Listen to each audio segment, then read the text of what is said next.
নমস্কার, সকলকে স্বাগত জানিয়ে শুরু করছি জীবনের আলো অনুষ্ঠান। আপনাদের খুব প্রিয় অনুষ্ঠান এটা। যাই হোক, আমরা বাস্তব জীবনে বিভিন্ন ক্ষেত্রে বিভিন্ন ধরনের সমস্যা কিন্তু মধ্যে পড়ি, এবং এই সমস্যা অনেক ক্ষেত্রে সমাধান করতে পারি, অনেক ক্ষেত্রে করতে পারি না, এবং তার কারণে সমস্যা যখন সমাধান করতে পারি না, তখন একটা বড় রকমের চরম বিপর্যয়ও অনেক সময় আমাদের মানব জীবনের উপর চলে আসে। সেটা কখনো হয়তো অর্থ, কখনো শারীরিক সুস্থতা, কখনো সম্পর্কের জায়গা, কখনো কর্মক্ষেত্রের জায়গা, এগুলো কিন্তু তার প্রভাব কিন্তু তৈরি হয়ে যায়। এবং কখনো কখনো শত্রুতার কারণেও জীবনে ক্ষতিগ্রস্ত হয়। কখনো কখনো জীবনে এমন একটা পর্যায়ে চলে আসে, অর্থাৎ আপনি যখন ভালো কিছু করছেন তখন আপনার পিছনে শত্রুগুলো লম্বা লাইন দিয়ে দাঁড়িয়ে যাবে, কি করে আপনাকে টেনে ধরে রাখা যায়। এটা কিন্তু বাস্তব ঘটনা, বাস্তব বিভিন্ন কর্মযোগ, এবং সেটা আপনার ক্ষেত্রেও যদি সেই প্রভাব বিস্তার করে দেয়, তাহলে দেখবেন আপনি সেটাকে যদি সলভ না করতে পারেন, তাহলে আপনিও কিন্তু সমস্যায় পড়ে যাবেন। সেই জন্য বলা হচ্ছে, একটা মানুষকে বিভিন্নভাবে তার শত্রু ক্ষতি করতে পারে। আমি কিছু সিমটম আজকে বলবো, কিছু বিষয় যেটা বলবো সেটা আপনাদের সঙ্গে যদি সেই রকম মিলে যায়, তাহলে অবশ্যই তার জন্য যথাযথ উপযুক্ত ব্যবস্থা নেবেন। না হলে দিনে দিনে আপনি সমস্যার মধ্যে পড়ে যাবেন। কেমন না, মনে হয় আপনার কেউ যেন ক্ষতি করেছে, বা আপনার কিছু সিমটম কাজ করছে, যেটা আপনি যেন আস্তে আস্তে দুর্বল হয়ে পড়ছেন। কিভাবে বুঝবেন আপনার কেউ ক্ষতি করেছে? সেটা দেখুন, ক্ষতি বিভিন্ন ধরনের হয়। এই যে ক্ষতি করা, বলা হচ্ছে কখনো কখনো আর্থিকভাবে ক্ষতি করে দেয়, কখনো কখনো সামাজিক জায়গার থেকে আপনাকে ক্ষতি করে দিল, অর্থাৎ সমাজের একটা যে আপনার একটা গুরুত্ব ছিল, সেই সমাজে সেই গুরুত্বর জায়গাটাকে নষ্ট করে দিল। কারোর ক্ষেত্রে আবার রাজনৈতিক উদ্দেশ্য নিয়ে আপনাকে কোনো ক্ষতি করে দিল। কেউ শারীরিকভাবে আপনাকে ক্ষতির তৈরি করলো, বা কোনোভাবে মানসিক ক্ষতি করলো, বা সাংস্কৃতিক জগতেও কিন্তু আপনার ক্ষেত্রে ক্ষতি করতে পারে, এবং কখনো কখনো আপনার কর্মক্ষেত্র নিয়েও ক্ষতি করতে পারে। এই বিভিন্ন বিষয়টার মাধ্যমে ক্ষতির জায়গা রয়েছে, এবং যেগুলো করলে পারে আপনি হয়তো আপনার নিজের জায়গাটাকে আস্তে আস্তে গুটিয়ে নিয়ে আপনি আর কিছু করতে পারবেন না, এরকম একটা পরিস্থিতি আপনার মধ্যে তৈরি হয়ে যাবে। আর শত্রু কি করে? শত্রু দেখবেন যখন ভালো যখন কিছু হবে আপনার, তখন সেই ভালোটা ও খারাপ, কারণ আপনার জীবনে, প্রত্যেকের জীবনে ভালো মন্দ দুটোই থাকে। এই দুটোর মধ্যেই কিন্তু বুঝবেন যে কারোর না কারোর উদ্দেশ্য খারাপ আছে, অর্থাৎ শত্রু সবসময় শত্রুতা করার চেষ্টা করে। আর ভালো কিছু মানুষ দেখবেন আপনাকে যেভাবেই হোক ভালো কিছু করা যায় সেটাই প্ল্যানিং করে, এবং সেইভাবেই করার চেষ্টা করে। কারণ এই সমাজে ভালো এবং মন্দ দুটো মানুষেরই কিন্তু আপনি দেখবেন, শুধু শত্রুই দেখবেন না, শুধু যে ভালো মানুষই দেখবেন না। অর্থাৎ বলা হয় সৎ মানুষ এবং অসৎ মানুষ দুটোই দেখবেন। সেই রকমই দেখবেন সাধকদের মধ্যেও সৎ আছে, অসৎও আছে। আপনাকে পছন্দ করতে হবে, আপনাকে বাঁচতে হবে, আপনাকে বিশ্বাসের জায়গায় আনতে হবে, কে আপনার ক্ষেত্রে সৎভাবে আপনার ক্ষেত্রে সেই শুভ জায়গাগুলো তৈরি করে দেবে। এবং দেখুন, এই যে অসৎ কাজ, ভুল কাজ অনেক মানুষ অনেকভাবে করে। কখনো যারা ভালো কিছু করতে চাইবে, দেখবেন সেক্ষেত্রে দেবদেবীর বা দেবতার জায়গার থেকে তারা কিছু ভালো, অর্থাৎ দেবতাকে বা দেবদেবীকে সহযোগিতার মাধ্যমে, অর্থাৎ দেবদেবীকে তার নির্দিষ্ট ক্রিয়ার মাধ্যমে সেখানে আহ্বান করে তাদের মাধ্যমে দিয়ে কিছু পজিটিভ এনার্জি আপনার মধ্যে প্রবেশ করে সেক্ষেত্রে আপনাকে ভালো জায়গায় নিয়ে আসবে। আবার কিছু কিছু মানুষ দেখবেন যে শুধুমাত্র খারাপ উদ্দেশ্যই ব্যবহার করায়, তখন তখন কিন্তু আমাদের সমাজ সংস্কৃতি মানুষের বিপরীত পরিপন্থী, অর্থাৎ কোনো কোনো সময় দেখবেন আপনি যেটা করতে যাচ্ছেন তার বিপরীত পরিপন্থী তৈরি হচ্ছে। আপনি যে উদ্দেশ্য কাজ করছেন সেটা হচ্ছে না, আপনি তার উল্টো রিয়াক্ট হচ্ছেন। আপনি মানুষের জন্য ভালো কিছু করতে গেলেন, কিন্তু সেই ভালোটা না হয়ে খারাপটা হলো, এটাও কিন্তু কানেকশান, যেটা আপনার ক্ষেত্রে শত্রুতা করেছে, অর্থাৎ কেউ খারাপ উদ্দেশ্যে আপনাকে ব্যবহার করলো। যেমন কেউ ভালো উদ্দেশ্যে ব্যবহার করতে পারে, তেমন সাধনা বিভিন্ন ধরনের হয়। এবং সেই সাধনার আপনাকে কতটা পজিটিভ এনার্জি দেবে। যেমন দেবতার মাধ্যমে যে সাধনা সবসময় আপনার ক্ষেত্রে পজিটিভ এনার্জি দেবে, আপনার মধ্যে নতুন কিছু দেবে।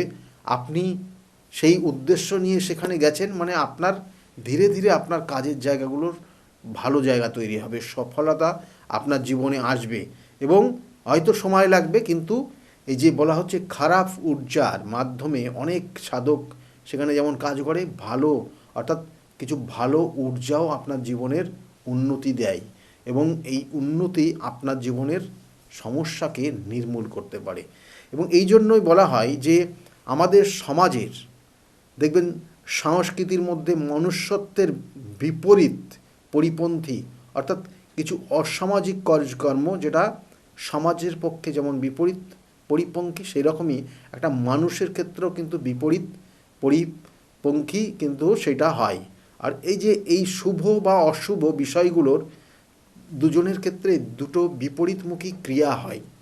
কারোর ক্ষেত্রে যেমন দেখা গেলো যারা অশুভ কর্ম করে, অশুভ ক্রিয়া করে, বা দেখা গেলো যে অশুভ জায়গার থেকে তাকে কাউকে বার করে নিয়ে আসে, তখন কিন্তু সেই সাধকের ক্ষেত্রে বা সেই ক্রিয়ার যেগুলো হয়, কখনো পিচাস সাধনা, কখনো জিন সাধনা, কখনো পেত সাধনা, কখনো চণ্ডাল এর সাধনা, এদেরকে কাজে লাগিয়ে মানুষের যেমন ক্ষতি করা যায় তেমনই খারাপ দোষগুলোকেও কিন্তু খণ্ডন করে মানুষকে ভালো জায়গায় আনা যায়।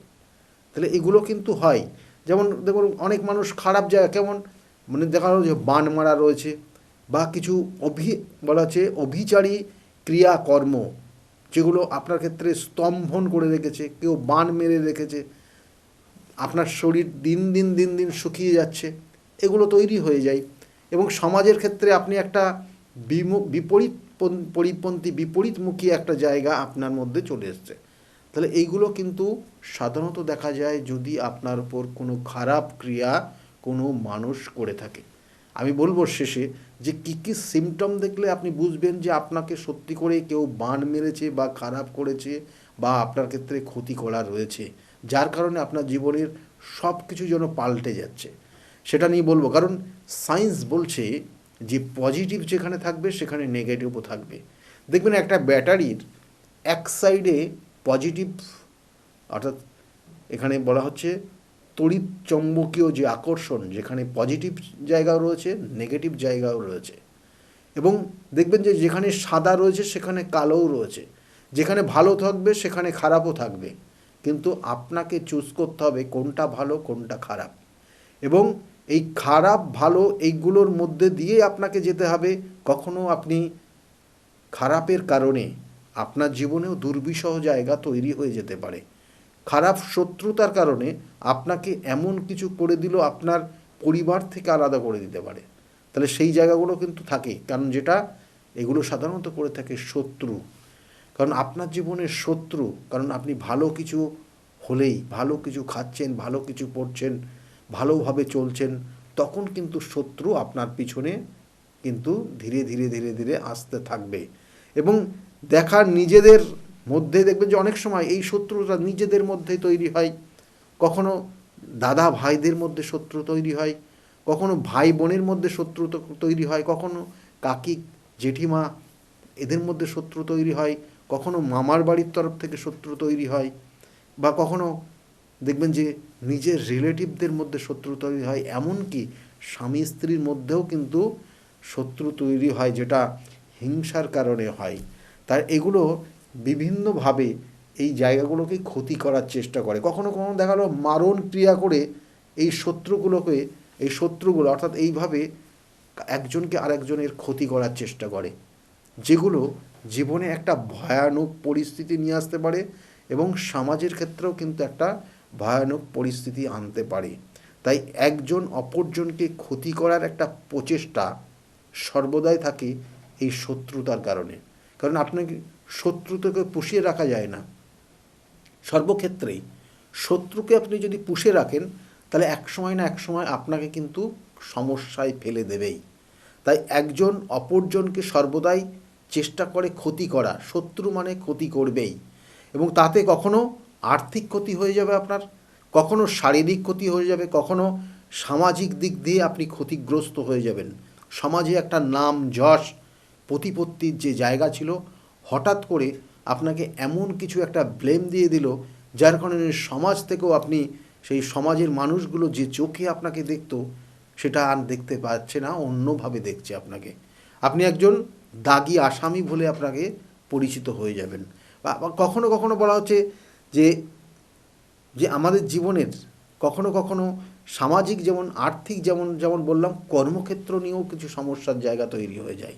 তাই বলা হচ্ছে যে কখনো কখনো জাতক জাতিকাকে মেরে ফেলার প্রবণতা তৈরি করে, মারণ ক্রিয়া, মানসিক ক্ষতি করা, কর্ম বল পুরো নষ্ট করে দেয়। দেখবেন অনেক মানুষ কি করে না, তার কর্মক্ষমতাকেই পুরো হারিয়ে ফেলে, সে কর্ম করার মতো ক্ষমতাই তার মধ্যে থাকে না, এবং কখনো কখনো সে এতটাই অসুস্থ হয়ে পড়ে যে সে সুস্থ হতে পারে না। তাহলে এগুলো বহু মানুষ তার শত্রুতার কারণে, হিংসার কারণে, সে তার রাগ মেটানোর কারণে কখনো কখনো এই জিনিসের আশ্রয় নেয় এবং সেগুলো করে বসে। পরিবারের মধ্যে ঝামেলা তৈরি হলো এবং ধীরে ধীরে এই শত্রুতা তৈরি হয়ে যায়। কখনো দেখবেন ভাড়াটিয়াদের যে সমস্যা নিয়ে, তখনও এই সমস্যার ইঙ্গিত দেখবেন। কখনো কখনো দেখবেন যে যে আপনার আইনি সমস্যা তৈরি হচ্ছে, কখনো কখনো সামাজিকভাবে আপনি ক্ষতিগ্রস্ত হচ্ছেন, কখনো কখনো দেখুন একজনকে সরিয়ে দেওয়া, অর্থাৎ এই যে ভাড়াটিয়া এবং বাড়িওয়ালা, এটা একটা বড় রকমের সমস্যা। ভাড়াটিয়া সে হয়তো উঠতে চাইছে না, বাড়িওয়ালা চাইছে সেখান থেকে উঠে তুলে দেওয়া। আবার সেখানে দেখা গেলো কখনো ভাড়াটিয়া কিন্তু সেখানে তার উপায় নেই, সেখানেই থাকতে হচ্ছে। মানে এরকম বিভিন্ন পরিস্থিতি তৈরি হয়ে যায় এবং তার কারণে বিভিন্ন মানুষ বিভিন্নভাবে তার সেই শত্রুতা বা বিভিন্ন ধরনের যে নেগেটিভ এনার্জি, সেইগুলোকে কাজে লাগিয়ে এই নির্দিষ্ট যে স্বার্থ, সেই স্বার্থ চরিতার্থ করার প্রবণতায় কিন্তু তারা নেমে পড়ে এবং এর কারণে বিভিন্ন ক্ষেত্রে বিভিন্ন ধরনের সমস্যা হয়। তাহলে একটা স্টুডেন্টদের মধ্যে যেমন একটা স্টুডেন্টের মানে শত্রুতা কিভাবে হয় আপনি বুঝবেন যে একদম নিজেদের মধ্যের মানুষ সে এমন শত্রুতা করলো, তার পড়াশোনা বন্ধ হয়ে গেল, সে পড়াশোনা পর্যন্ত করতে পারছে না। একটা স্টুডেন্ট, তার মানসিক অস্থিরতা তৈরি হয়েছে এবং সে এমন একটা বিপর্যয়ের জায়গায় চলে এসছে, সে কিভাবে সেখান থেকে বেরোবে। তাই বলছি কখনো কখনো আইনি বা সামাজিকভাবে দুরবস্থার মধ্যে পড়ে যেতে পারে এবং কখনো কখনো বশীকরণ ক্রিয়া করে চরম পর্যায়ে নিয়ে গিয়ে একজনকে সরিয়ে দেওয়া হয়। অর্থাৎ দেখবেন যে সংসারে এমন একটা তৃতীয় একটা ব্যক্তি চলে আসলো, দাম্পত্য জীবনের মধ্যে একটা তৃতীয় কোনো ব্যক্তি নিয়ে এসে সে একজনকে বশীভূত করে আরেকজনকে চরম পরিণতির জায়গায় নিয়ে গেল এবং তাদের দাম্পত্য অশান্তির একটা চরম জায়গায় নিয়ে যাচ্ছে। তাহলে এগুলো কিন্তু এই ক্ষতি বা এই ধরনের নেগেটিভ এনার্জি কাজ করে এগুলো করে ফেলে। আবার কখনো কখনো বলছে এর কারণে একজনের মানসিকভাবে, কারণ স্বাভাবিক দাম্পত্য জীবনের অশান্তি হলে একজনের চরম অশান্তি তৈরি হবে, মানসিকভাবে ভেঙে পড়বে এবং এমনকি কেউ আত্মহত্যা পর্যন্ত করে নিতে পারে। তাহলে এইগুলো কিন্তু সাধারণত দেখা যায়। কোনো কোনো ক্ষেত্রে খারাপের সঙ্গে মিশে গিয়ে সে সামাজিক, সাংসারিক এবং মানসিক ও আর্থিক দিক দিয়েও সে কিন্তু খারাপের দিকে ধাবিত হয়। দেখবেন একটা পরিবারে খুব ভালো মানুষজন, সবাই ভালো ছিল, ছেলেটা খুব ভালো, কিন্তু ধীরে ধীরে তার সঙ্গ দোষ এমন একটা জায়গায় নিয়ে গেল, সে পরিবারের সর্বশান্ত করে দিল, পরিবার থেকে সে একসময় বিচ্ছিন্ন পর্যন্ত হয়ে গেল এবং সাংসারিক একটা অশান্তির মধ্যে থাকলো এবং তার চেহারা, তার স্বাস্থ্য, তার আগামী দিনের পরিকল্পনা, তার কেরিয়ার সবটাই সর্বশান্ত করে ফেলে দিল। তাহলে এগুলো কিন্তু সেই ছোট্ট মানে খুব সহজেই মিশলো, কিন্তু তার পরিণতিটা এই রকম জায়গায় নিয়ে গেল। তার সর্বশেষ তার যে জীবনের স্বপ্ন ছিল সেই কেরিয়ার, সেই কেরিয়ারটা পর্যন্ত সে করতে পারল না। যে শত্রু তার উদ্দেশ্য হলো তা আপনাকে ক্ষতি করা, কারণ যে শত্রুটা আপনার জীবনে এসছে সে সর্বদাই চেষ্টা করবে আপনাকে কিভাবে ক্ষতি করা যায়, আপনাকে কিভাবে খারাপ দিকে নিয়ে যাওয়া যায়, আপনাকে কিভাবে সর্বশান্ত করে দেওয়া যায়, আপনাকে একদম শান্ত করে দেওয়া যায়, আপনার সমস্ত কর্মকাণ্ডকে কিন্তু ধূলিসাৎ করে দেওয়া যায়। এটাই কিন্তু শত্রুর কিন্তু মূল উদ্দেশ্য থাকে। তাই শত্রু কি করে চিনবেন? চেনা অচেনা শত্রু রয়েছে। আপনি হয়তো খুব কাছের মানুষগুলোকে চেনেন, কিন্তু আপনি কোনো দিন ভাবতেই পারেননি এরা আপনার জীবনে শত্রুতা করবে। সেখানে বলা হয় গুপ্ত শত্রু। কখনো শত্রুকে আপনি জানতেও পারবেন না, আবার কখনো কখনো বলছে যে শত্রু আপনি কোনো দিন ভাবতেই পারেননি এ আপনার জীবনের শত্রুতা করবে। হয়তো সে আপনাকে সাথে সব সময় মিশে থাকে, আপনার সমস্ত কর্মকাণ্ড সে দেখে, আপনার সমস্ত হিসাব সে জানে। সে আপনার জীবনের শত্রুতা করলে সেটা ভয়ানক শত্রুতার জায়গায় আপনার জীবন তৈরি হয়ে যাবে, এবং সেখান থেকে আপনি বেরিয়ে আসা মানে বিরাট কষ্টদায়ক একটা পরিস্থিতি। এবং আপনার এই শত্রু আপনাকে সর্বশান্ত করে দিতে পারে। বহু মানুষ এইরকম জায়গা তৈরি হয়েছে, বহু মানুষের একটা সময় প্রচুর অর্থ রোজগার করেছেন, ধীরে ধীরে এমন একজনকে সঙ্গ নিয়েছেন, সে আপনার জীবনটাকে একদম দুর্বিষহ করেছেন, কিন্তু আপনার সামনে সে কোনোভাবে তার মুখোশ আপনি খুলতে পারেননি, আপনার জীবনের সঙ্গেই আছে। তাহলে এই জায়গাগুলো কিন্তু সমস্যা তৈরি করে, এগুলোকে বলা হয় গুপ্ত শত্রু। এবং এই গুপ্ত শত্রু আপনার খুব পরিচিত জায়গার থেকেই তৈরি হয়। আবার কিছু কিছু ক্ষেত্রে দেখবেন যে অনেক সময় বিভিন্নভাবে ক্ষতি করছে, বিভিন্ন ক্ষতির বিভিন্ন রকম, যেমন স্তম্ভন ক্রিয়া করে। দেখুন আপনাদের পরিবারের মধ্যে এমন কিছু মানুষ রয়েছে যার সমস্ত কাজ তাকে আটকে দিয়ে দিচ্ছে, তার কোনো শুভ কাজ হচ্ছে না বাড়িতে, তাই সেটা বলা হয় স্তম্ভন ক্রিয়া, বন্ধন ক্রিয়া, উচাটন ক্রিয়া, মারণ ক্রিয়া। এগুলো আপনার জীবনকে ক্ষতবিক্ষত করে দেয়, এগুলো আপনার জীবনকে দুর্বিষহ জায়গায় নিয়ে আসে। এই স্তম্ভন ক্রিয়া করে কি করে, মানে আপনাকে স্তম্ভন করা মানে থামিয়ে দেওয়া, দমিয়ে দেওয়া, আটকে দেওয়া। হওয়া চাকরি আপনার লাস্টে গিয়ে আটকে গেল, হচ্ছে না। আপনার ক্ষেত্রে বিবাহের যোগ খুব শুভ, এবং জায়গাগুলো সব কিছু সমস্যা মিটে গেছে, দুটো পরিবারের মধ্যে মিল হয়ে গেছে, লাস্টে গিয়ে বিবাহটা হলো না, লাস্টে গিয়ে আটকে গেল।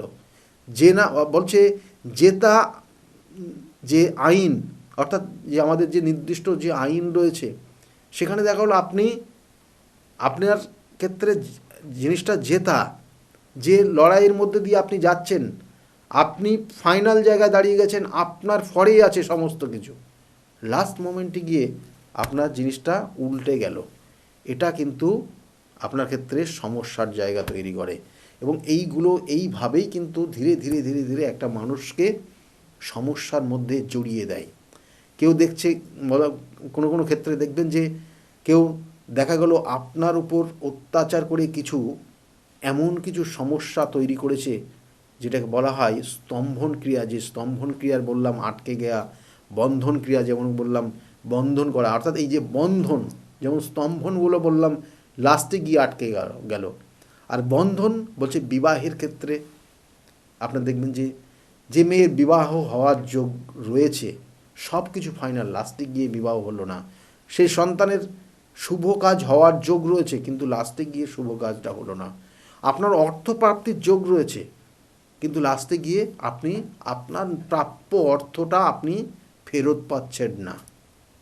আপনার সন্তানের যোগ রয়েছে, সর্বক্ষেত্রে আপনি ডাক্তারি ট্রিটমেন্ট করেছেন, ডাক্তারবাবু বলেছেন কোনো দোষ নেই, কিন্তু সন্তান আসছে না, বা কোনো কারণে মিসক্যারেজ হয়ে যাচ্ছে। আপনার চাকরি পাওয়ার কথা, আপনি যা ইন্টারভিউ দিয়েছেন তাতে আপনারই একমাত্র একজনই পেলে আপনিই পাবেন, কিন্তু লাস্টে গিয়ে আপনার চাকরিটা আপনার হচ্ছে না।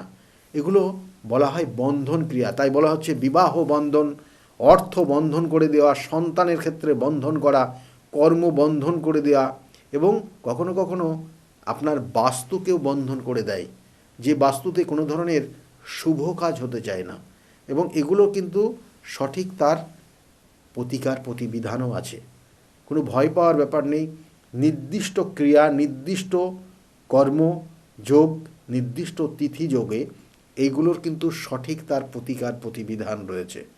যে ক্রিয়া যেমনভাবে করা হয়েছে তার ঠিক নেগেটিভ, তার ঠিক অপোজিট রিয়্যাক্ট করলে পারে। কারণ একটা জিনিস যেমন যে দেখবেন যে কোনো জিনিসে যেমন ক্রিয়া থাকে তার ঠিক অপোজিট রিয়াকশানও আছে, তাই সেইভাবে তার সঠিক প্রতিকার প্রতিবিধানও রয়েছে। উচাটন ক্রিয়া, যেমন স্তম্ভন বললাম, বন্ধন বললাম, এবং উচাটন ক্রিয়ার মধ্যে কী ধরনের হয়? অস্থিরতা তৈরি হয়। একটা জাতক জাতিকার হঠাৎ করে দেখবেন অস্থির হয়ে পড়ছে, মানসিক চঞ্চলতা তৈরি হয়েছে। একটা স্টুডেন্টদের মধ্যে দেখবেন যে তার পড়াশোনার মধ্যে তার মনোযোগটা নেই, সে সবসময় চঞ্চল হয়ে গেছে, অস্থির হয়ে গেছে, মনটা, সে এখন শরীরটা এখানে পড়ে আছে, দেহটা দেখা গেল যে, অর্থাৎ শরীরটা এখানে পড়ে আছে, দেহটা এখানে পড়ে আছে, মনটা অন্য জায়গায় চলে গেছে, এবং তাদের পড়াশোনার ক্ষেত্রে মনে রাখার ক্ষেত্রে সমস্যা তৈরি হয়ে যায়। তাই তার মধ্যে চঞ্চলতা, ব্যস্ততা এবং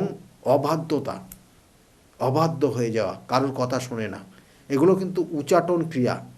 যে আপনার ওপর শত্রুতা করছে, আপনার পরিবারের ওপর শত্রুতা করে এই সমস্যাগুলো তৈরি করে দেয়, যেটা পরবর্তীতে খুব ভয়ানক পরিণতির দিকে চলে যায়। দেখবেন মারণ ক্রিয়া বলা হয়, আমরা বলি না যে মারণ ক্রিয়া করেছে, কখনো দেখা গেলো যে আপনার ওপর এমন কিছু বান মেরে রেখেছে যেটা আপনার সেখান থেকে বেরিয়ে আসতে পারছে না, অর্থাৎ শারীরিক ক্ষতি এক ধরনের, ধীরে ধীরে অসুস্থ হয়ে যাওয়া, এবং যেটাকে বলা হয় বান মারা। ডাক্তারি কোনো রকমের ট্রিটমেন্টও আপনার সেক্ষেত্রে সঠিকভাবে কাজেই লাগছে না। দেখালো অনেক সময় অনেক টেস্ট করছেন, কিন্তু সেখানে আপনার সঠিক কি সমস্যা হয়েছে সেটা বেরিয়ে আসছে না, এবং এর কারণে ধীরে ধীরে আপনি শুকিয়ে যাচ্ছেন, আপনার ওয়েট লস হয়ে যাচ্ছে, যেটাকে বলা হয় বান মারা বা শুকনো বান মারা। তাহলে এগুলো কিন্তু হঠাৎ, এবং এই বান মারার কারণে হঠাৎ মৃত্যুর যোগ পর্যন্ত তৈরি হয়ে যায়। পেত পিচাস চালান করে ধীরে ধীরে মৃত্যুর দিকে ঠেলে দেওয়া, এগুলো কিন্তু যারা খারাপ কাজ করে তারাই এগুলো করতে পারে, কিন্তু এইগুলোর থেকে বের করে নিয়ে আসারও কিন্তু সাধকদের নির্দিষ্ট কর্ম রয়েছে। যারা সাধারণত ভালো কাজই করে তারা কিন্তু এইগুলো জানে যে এইগুলোর থেকে কিভাবে বের করে নিয়ে আসা যায়। সেজন্য আমি বারবার বলি যে প্রতিকার প্রতিবিধান এবং সঠিক গাইডলাইন জীবনকে পরিবর্তন করতে পারে। পেত পিচাস জিন চালন করতে পারে কখনো কখনো আপনাকে বিভিন্নভাবে সমস্যায় ফেলার জন্য। বন্ধন ক্রিয়া করে আপনাকে সমস্ত কাজ বন্ধন করে দিতে পারে। স্তম্ভন ক্রিয়া করে আপনাকে সমস্ত জায়গাগুলো আটকে দিতে পারে। উচাটন ক্রিয়া করে আপনার মধ্যে কিন্তু অশান্তির জায়গা তৈরি করে দিতে পারে, এবং কখনো কখনো অস্থিরতা, চঞ্চলতা, অবাধ্যতা তৈরি করে দিতে পারে। মারণ ক্রিয়া করে আপনার মৃত্যু পর্যন্ত ঘটিয়ে দিতে পারে। বিচ্ছেদ প্রয়োগ করে আপনার স্বামী স্ত্রীর মধ্যে, পরিবারের মধ্যে বিচ্ছেদ তৈরি করতে পারে। আবার আকর্ষণ ক্রিয়া করে আপনার কোনো তৃতীয় ব্যক্তি হয়ে সেখানে ঢুকে আপনাদের সংসারটাকে তছনছ করে দিতে পারে। কোনো কোনো ক্ষেত্রে মোহন অর্থাৎ সম্মোহন প্রয়োগ আপনার ক্ষেত্রে কিন্তু এই জায়গাগুলো কিন্তু শুভত্ব জায়গা নিয়ে আসতে পারে। সেই জন্য যে কোনো কারণে শত্রুর উদ্দেশ্য হলো আপনাকে ক্ষতি করে দেওয়া, তাই সম্মোহন প্রয়োগ করে আপনাকে কখনো কখনো খারাপ দিকেও নিয়ে যেতে পারে। সেই জন্য এইগুলোর সঠিক প্রতিকার প্রতিবিধান আছে। আমি বারবার বলি প্রতিকার প্রতিবিধান এবং সঠিক গাইডলাইন জীবনকে পরিবর্তন করতে পারে। আর বিগত দিনে বহু মানুষ তাদের প্রতিকার প্রতিবিধান করে আজকের জায়গায় দাঁড়িয়ে তারা ভালো আছে। যারা বিগত দিনে প্রতিকার প্রতিবিধান করেছিল তাদের কাছ থেকে শুনুন তারা কতটা ভালো রয়েছে আজকের জায়গায় দাঁড়িয়ে, তাদের কি সমস্যা নিয়ে তারা এসেছিল এবং কত সময়ের মধ্যে তাদের সেই সমস্যার সমাধান হয়ে আজকের জায়গায় কতটা ভালো রয়েছে তাদের মুখ থেকে শুনতে থাকুন। সকলে খুব ভালো থাকবেন, আগামী দিনগুলো প্রত্যেকের খুব শুভ হোক, এই শুভকামনা রইল। নমস্কার।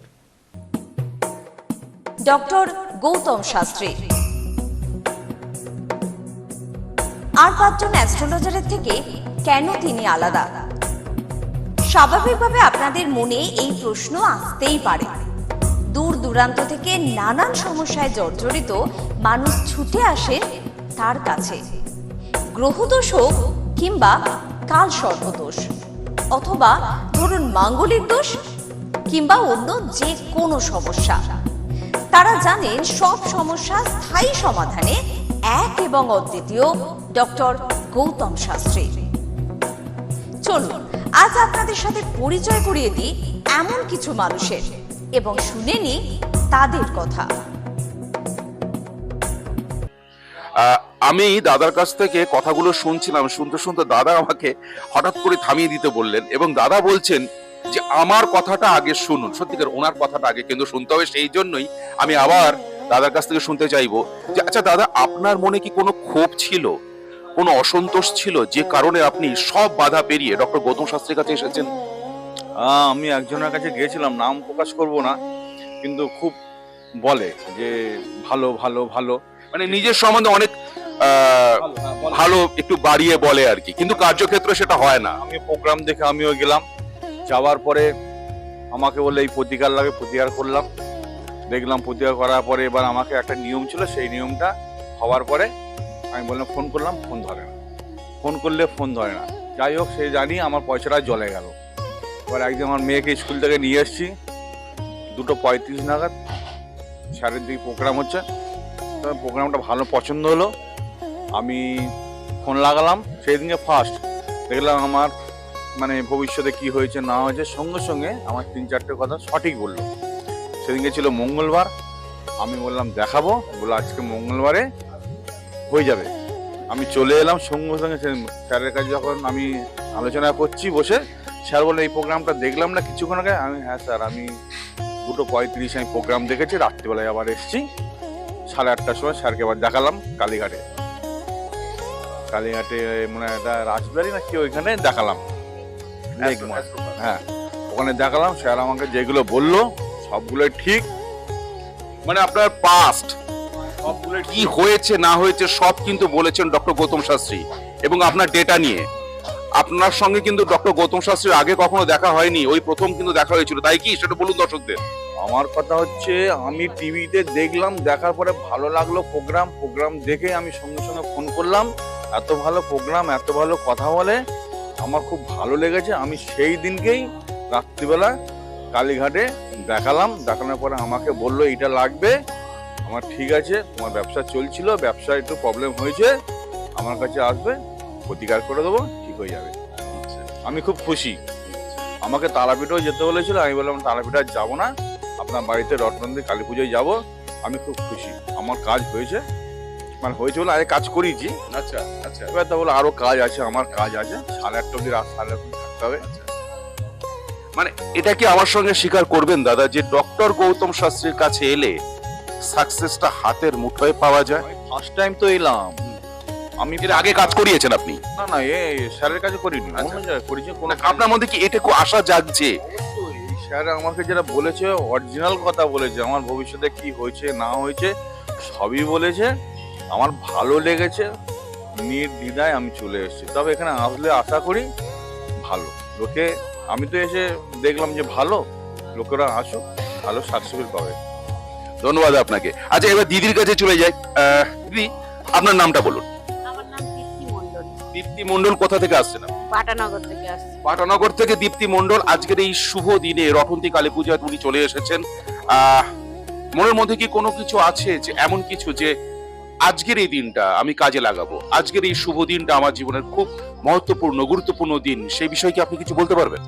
হ্যাঁ, আজকের দিনে আমরা অমাবস্যা, একাদশী, পূর্ণিমা আমরা এমনি পালন করি, মানে সেই হিসাবে এই দিনটা তো খুবই ভালো। তো আমার এখানে আসার তাৎপর্যটা আমি শুনতে চাইছি। আসার তাৎপর্যটা হচ্ছে, আমার হাজবেন্ড ওই ফোনে ওনাকে ফোন করেছিলেন, ফোন করার পরে উনি বিগত 4 বছর আমাদের কি ক্রাইসিসের মধ্যে আমরা চলছি সেটা সঠিক বলে দিল একবার ফোন করতেই। এবং ওর ডেট অফ বার্থটা নিয়ে ওনার যে চার্টটা বার করেছিলেন, বার করে উনি পারফেক্ট আমাদের জীবনধারাটা বলে দিতে পারলো। তো ওনার বলাতে আমারও খুব ভালো লাগলো। ও বলল যে দেখো, এরম কিন্তু এমনটা কেউ বলতে পারেনি, কিন্তু ইনি পুরো ডিটেলসে বলে দিল যে আমরা কি সমস্যার মধ্যে চলছি, আমাদের কি হচ্ছে না হচ্ছে, তাহলে এনাকেই একবার দেখাই। সঙ্গে সঙ্গে ওই জন্যই মানে ফোন করে ওই দিনকেই দেখিয়েছি। তা উনি বললেন যে তোমার একটা রেমেডি দিতে হবে। তো রেমেডিটা দেওয়ার জন্য বলল যে আপনি এখানে এসে পরের সপ্তাহেও নিয়ে যেতে পারেন, না হলে আমি 10 তারিখে যাব তারাপীঠে, ওখানেও আপনারা আসতে পারেন, না হলে 18 তারিখে অমাবস্যা, মৌনী অমাবস্যাতে আমার বাড়িতে ক্রিয়া হবে এবং হোমযজ্ঞ হবে, ওখানে যদি আসতে পারেন ওখানেও এসে ধারণ করতে পারেন।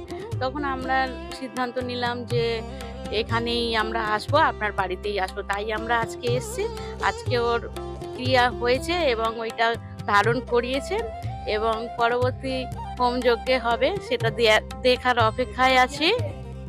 এবারে দেখি কি হয়, পড়ার পরে বিশ্বাস নিয়ে তো পড়ছি। কিন্তু একটা ডেটাতে doctor Gautam Shastri last 4 years past history বলে দিয়েছে। এটা কিন্তু যাতা কথা না, একেই বলে হচ্ছে কারিশমা। একদম এই জন্যই ওনাকে আমার ভালো লেগেছে যে চলো ওনার কাছেই চলো। এরকমটা তো কেউ এরকম তো বলতে পারিনি, কিন্তু ইনি ডিটেলসে বলে দিল যে আমাদের কি কি সমস্যার মধ্যে দিয়ে যাচ্ছি, কি কি হচ্ছে, আমাদের কি হয়েছে সব বলে দিতে পারলো। যে একটা ডেট অফ বার্থ নিয়ে এভাবে বলে দেওয়াটা মুখের কথা নয়। তাহলে তুমি এত তো অনেক জায়গায় গেছো, তাহলে চলো ওখানেই চলো, দেখো কি হয়। ক্ষুদ্র একটা ডেটা তা থেকে বলে দেওয়া সত্যি অসম্ভব ব্যাপার। এই অসম্ভবকে সম্ভব করেন ডক্টর গৌতম শাস্ত্রী। হ্যাঁ, উনি তারাপীঠ মহাশ্মশানে গিয়ে মহাযজ্ঞ করেন, উনি কামাখ্যায় গিয়ে মহাযজ্ঞ করেন।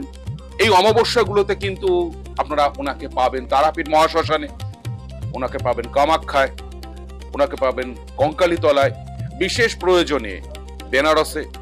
বিভিন্ন অমাবস্যায় কিন্তু গুরুত্ব অনুযায়ী, তার তথ্য অনুযায়ী তিনি চলে যান এইসব স্থানে এবং গিয়ে কিন্তু কঠিন থেকে কঠিনতর তন্ত্রক্রিয়া গুরুত্ব সহকারে করেন আপনাদের জন্য।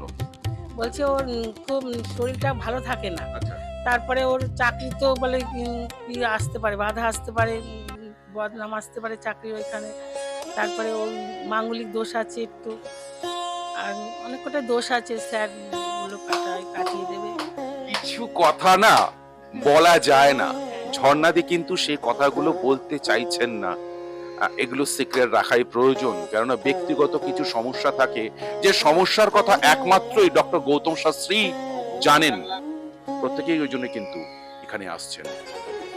যেখানে কিছুই সম্ভাবনা থাকে না, সেখানে কিন্তু সম্ভাবনার আশার আলো জাগান এবং বাস্তবে সেটা পরিণত করেন ডক্টর গৌতম শাস্ত্রী। হয়েছে হয়েছে আবার আমার বৌমা ভালো হয়েছে। এই আমার কাকা শ্বশুর টশুর বাড়ির থেকে না সব বৌমা টোমারা সবাই আসে, সবাই এসে উপকার হয়েছে। তা ওদের সাথে আমার বৌমাকেও পাঠিয়েছিলাম। বৌমার বাচ্চা দুবার ওরকম হয়েছিল বলে এই স্যারের কাছে এসেছিলাম। এখন বৌমার মেয়ে হয়েছে, তাই এখন সব ভালো আছে। তাই আবার একটু মেয়েরও হাত দেখালাম, মেয়ের খুব এসব বললো, তাই মেয়েকে আবার নিয়ে এসেছি। আপনার নাম? মিনতি মন্ডল, কোথা থেকে আসছেন আপনি? কৃষ্ণনগর ভীমপুর। আচ্ছা, কি কারণে এসেছেন এখানে? বৌমার জন্য এসেছি। আচ্ছা, কি কোনো সমস্যার কারণে? সমস্যা, হ্যাঁ সমস্যা বলতে ওনার একটু ওনার মা মারা গিয়েছিল আচ্ছা, আগুনে পুড়ে, ভয় ভয় করে সবসময়। আপনার নামটা কি? অর্চিতা মন্ডল। অর্চিতা মণ্ডল। অর্চিতা মণ্ডলের মা মারা যায় এবং তারপর থেকেই ওনার একটা ভয় ভয় ভাব থাকে, যেন মনে হয় মা বোধহয় আশেপাশে ঘুরে বেড়াচ্ছে, এরকম ধরনের।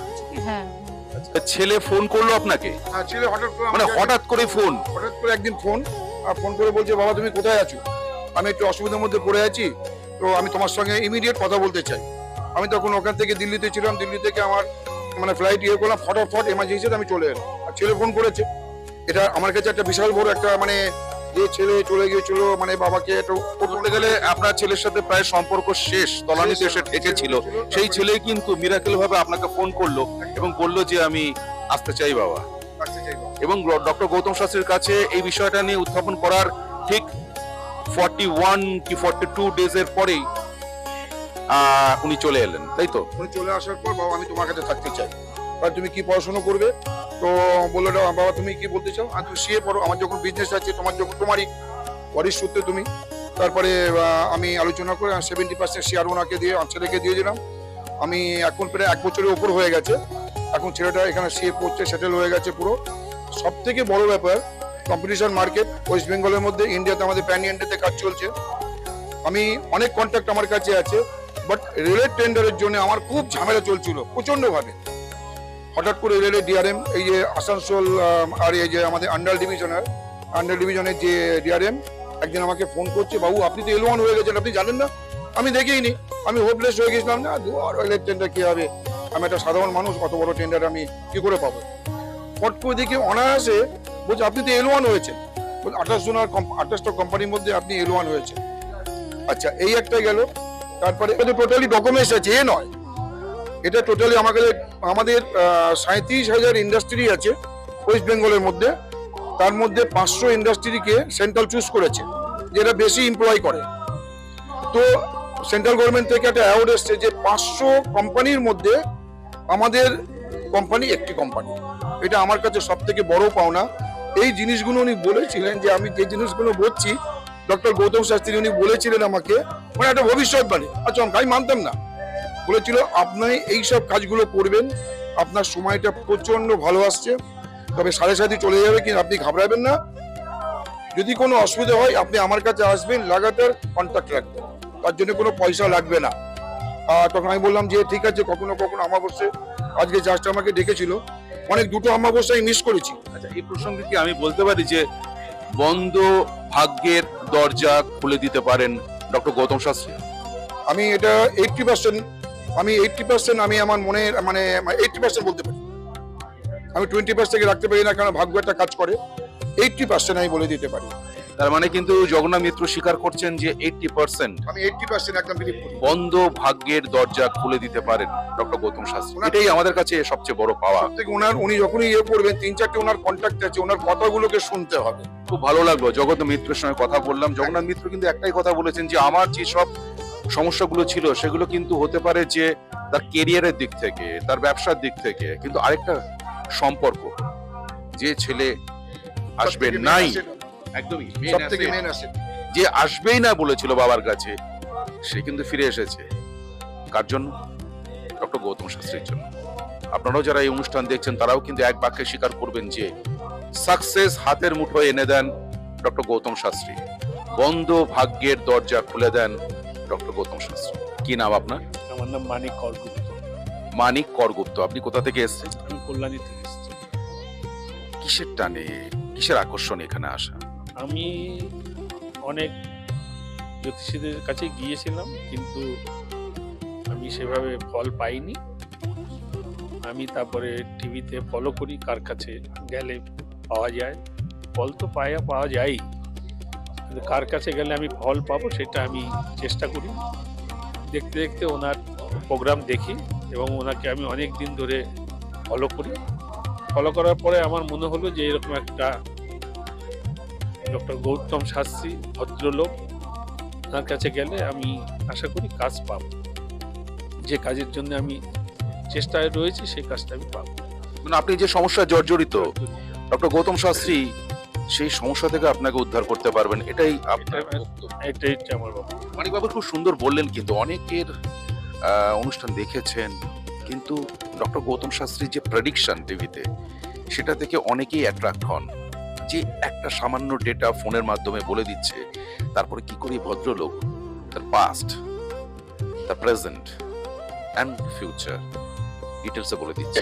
সেই কারণে মানিকবাবু চলে এসেছেন আজকে, এবং উনি আশাবাদী ওনার যে সমস্যা আছে সেই সমস্যার সমাধান হবেই হবে, তাই তো? হ্যাঁ, আমি সেই আশাতেই ওনার কাছে এসেছি, এবং আমি বেশি দিন হয় না এসেছি। শুনলেন তো, এনাদের প্রত্যেকের আশা, ভরসা এবং বিশ্বাসের একটাই নাম, ডক্টর গৌতম শাস্ত্রী, যার সম্পর্কে আমরা এত কিছু শুনলাম। চলুন এবার দেখে নিই তিনি কি বলছেন।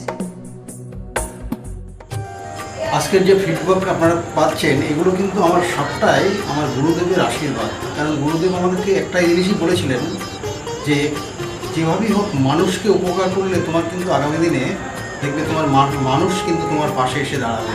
এবং সেইভাবেই আমি কিন্তু যেভাবে সকলের উপকার বা আমি যতটা কাজ করছি সকলে উপকৃত হচ্ছে, এবং এর জন্য আমিও কিন্তু খুব আনন্দ পাই যখন তারা বলে যে না দাদা, আমি আপনার এই কারণে এই জন্য এসেছিলাম, এই কাজটা আমি পেয়ে গেছি।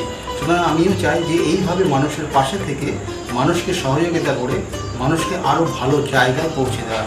যাদের খুব দুঃখের মধ্যে, কষ্টের মধ্যে আছে, তাদেরকে কিছুটা গাইড করে তারা যদি আরও ভালো জায়গায় যেতে পারি এবং ভালো জায়গায় তাদেরকে যদি নিয়ে যেতে পারি, এটাই হচ্ছে আমার মেন উদ্দেশ্য।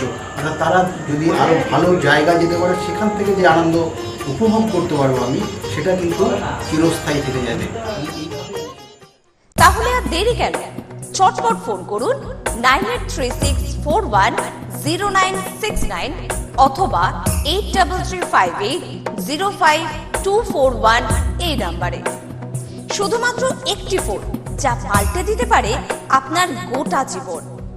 জ্যোতিষবিদ, বাস্তুবিদ, হস্তরেখা বিশারদ ও spiritual guide doctor Gautam Shastri, এক এবং অদ্বিতীয়।